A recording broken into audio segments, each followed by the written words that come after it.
Our next presenter is John Archibald from the Department of Linguistics at the University of Victoria.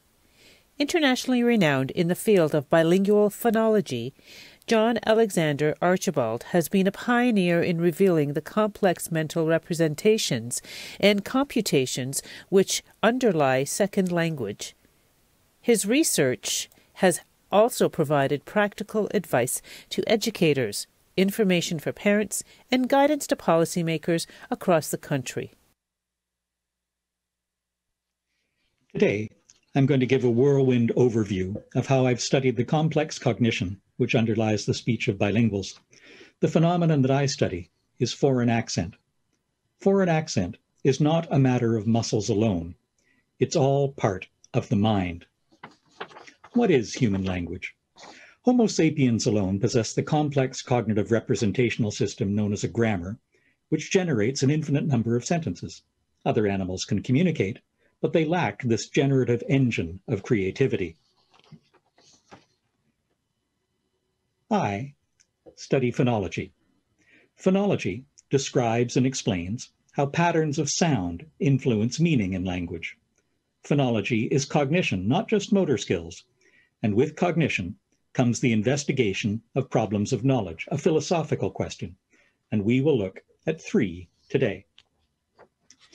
Linguists must not only explain the nature of final state grammars of all 7,000 languages of the world, they must also explain how these generative grammars are acquired by infants who are physically and cognitively immature. Learnability constrains the types of grammars linguists can propose. There are more multilingual brains on this planet than monolingual ones.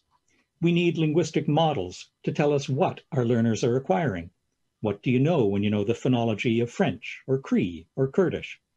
L2 grammars are complex and representationally rich. My early work was on L2 stress.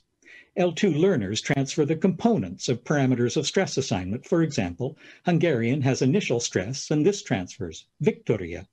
But they put secondary stress on long vowels and this transfers. Aroma would be correct, but incorrect, agenda. Now, the first of our problems of knowledge is known as Orwell's problem. This is based on the concept of Noam Chomsky's political work. Sometimes humans are resistant to learning in spite of abundant evidence. Think of things like climate change or unthinking political allegiance. But what does this have to do with second language acquisition, second language phonology? A French learner of English has to acquire the TH sounds found in English but lacking in French. They hear lots of TH sounds as in thing in the linguistic environment, but it can still be a difficult sound to acquire. Why does some input get through to be processed while others does not?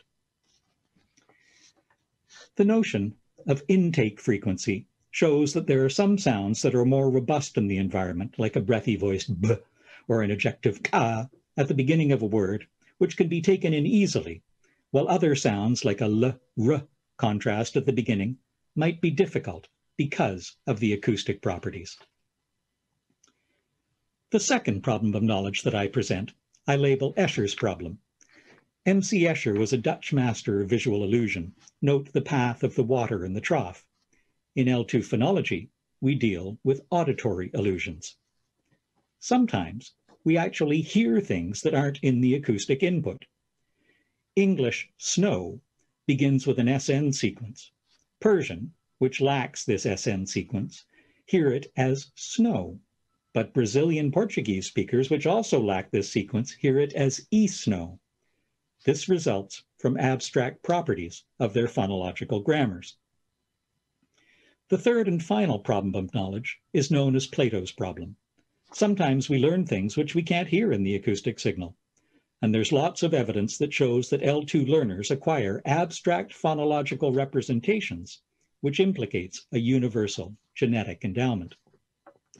English learners of L2 Japanese acquired abstract phonological properties resulting from universal grammar, the pitch compression indicated by the flat line, but not the gradient phonetic properties, that pitch boost seen on Nanio.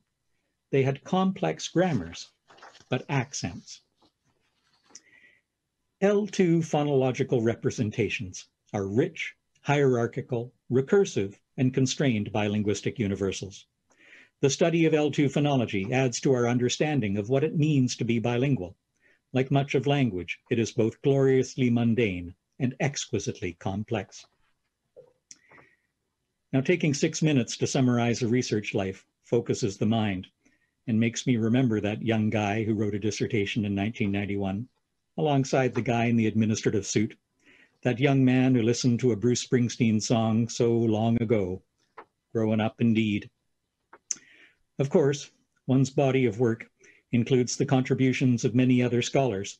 I'd like to explicitly thank my partners in the Intro Textbook Project, the late Michael Dobrovolsky and the Force of Nature, William O'Grady, and shown with the can of Archibald beer, my colleague and co-author since 1991, the eternal voice of wisdom, Gary Libben. Similarly, the knowledge that we build is situated within a community of scholars. I owe a debt to some academic ancestors, Alan James, Wayne O'Neill, Elan Drescher, and watching the next generation blossom and grow kindles a warm fire in the mind and the heart. But most important are the family members who have been there to support me along the journey. My family have been role models for me in so many ways, showing me and guiding me. My parents, my brothers, my daughters, my wife. I owe you all so much. As we age, I'm reminded of Prospero's words from Shakespeare's The Tempest. Our revels now are ended. Martin Amis described the authorial voice of his older self as realizing a leave-taking stance, different from when we exuberantly entered the stage, but hopefully with a touch of the wisdom of experience. I first came across this reference to the Isaac Newton quote in the fine writing of paleontologist Stephen Jay Gould, as he wrote about his own impending, untimely mortality. There are questions enough to last many lifetimes, but there is still time to look at a few more pretty pebbles. Pebbles of the cognition of foreign accent. Thank you.